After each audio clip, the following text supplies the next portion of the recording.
Merry Christmas, everybody, and it is my great pleasure on Christmas to give you one of my favorite golf courses in the form of a vlog or sort of a vlog. County Sligo, they call it Rossi's Point, some do. This has been one of the most pleasant golf courses I've ever been to, and it was spectacular. Then when I went to this course, I went on like a bus and stuff. That whoever it was, the GM or whatever, waited outside and shook every single person's hand. I have yet to see another course do that, and it set the overall pleasant tone of one of the greatest golf courses I have ever played. Going into this, I didn't really think or know much about it. Now, whenever I have a rough day, I go on Zwillow or whatever, and I think about, hey, could I retire to Sligo? Is that possible? Could I become a member at this club? That's how pleasant this club was. So let's go through my very average review of one of my favorite courses on a holiday where I hope you're with your family. Even if you don't celebrate the holiday, I hope you're with somebody, and I hope you're just enjoying yourself as best as you can.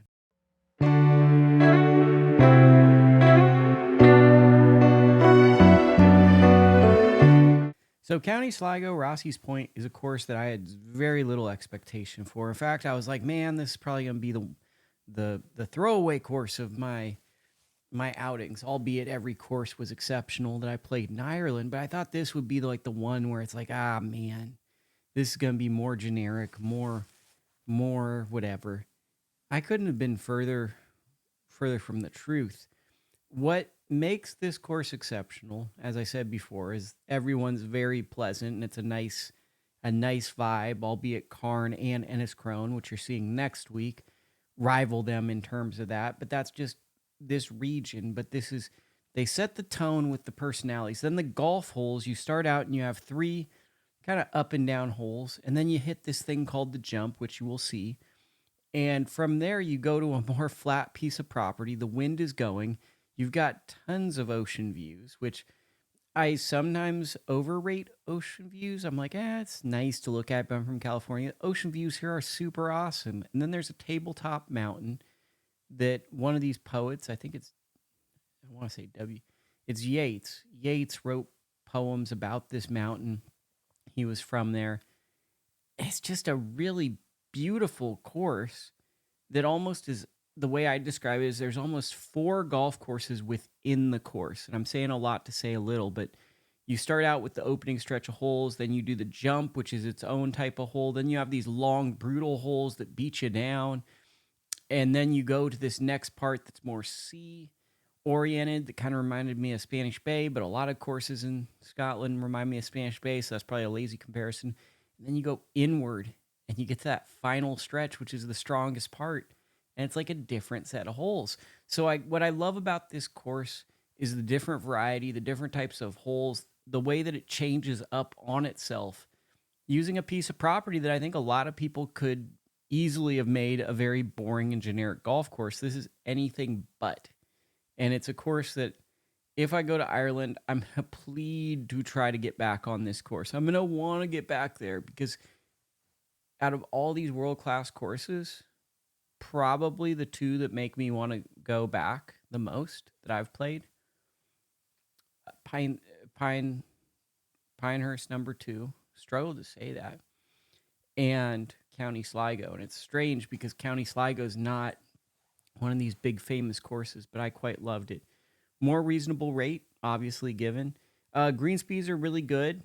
Conditions I found to be really good. It's everything you'd want in a golf course.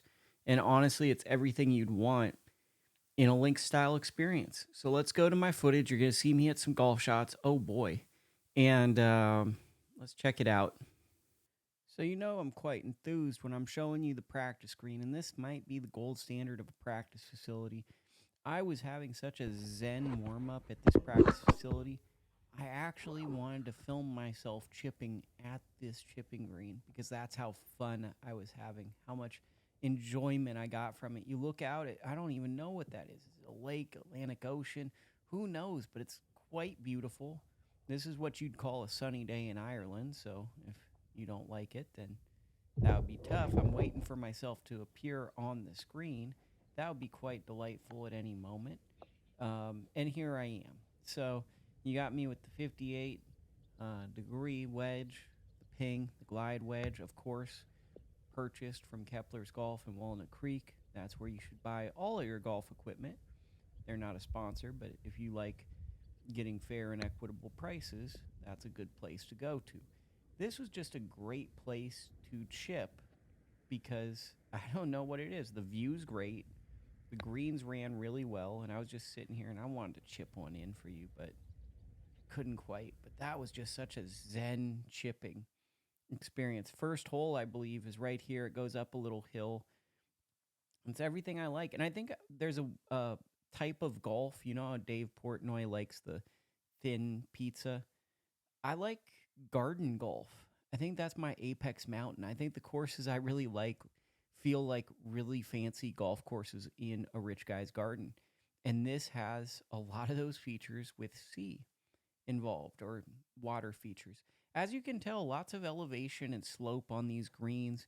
You're going up and down. So obviously, if you're not the longest hitter, if you can't flight them in, could be a problem. But once again, I felt like this was more forgiving than a lot of other courses too. You look at this, yes, there's some pot bunkers, etc., but not one of the more demanding. Like it's not Royal Portrush in terms of accuracy. You can miss by a little bit. That being said, there are some flatter, straighter golf holes, which I think could maybe some people could be not as high on. Now, here's the jump. If you look down, now I've got you to see, but if you look down at so down there, it's like 100 feet or 70 feet down. You just hit there. It's like a baby Yochadehi shot, but imagine with like 40 to 50 mile an hour winds. As you can see, now you get to see me. And honestly, with the wind this bad, I should have aimed at the ocean or the sea or whatever it is, because I tried to go straight. Now, I always lift up and the ball goes a little right because I'm just not talented.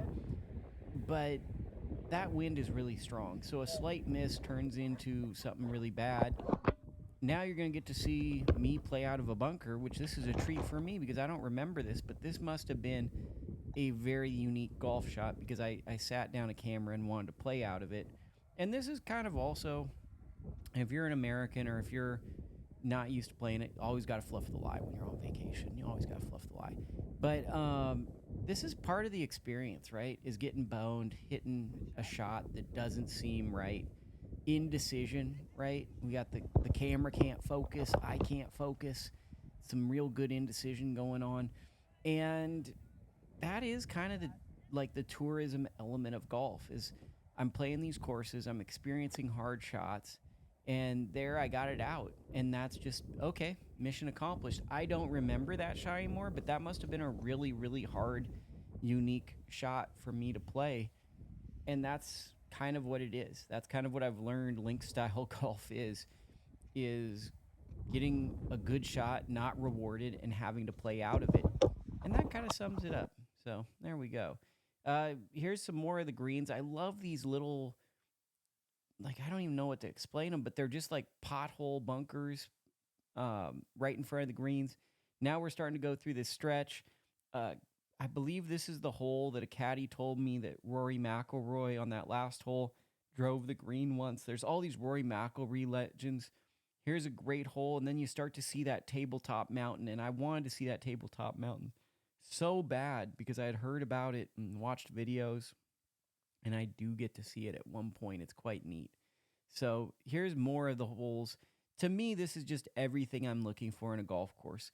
It's somewhat familiar. It's right in front of you, but at the same time, it's so unique. There's that tabletop mountain, and it's truly stunning when you're there in person. Very similar to a lot of these holes in terms of like the undulation in the fairways and all of that stuff, but yet very different. It's just, I'm at a loss for words. I want you to like it so bad.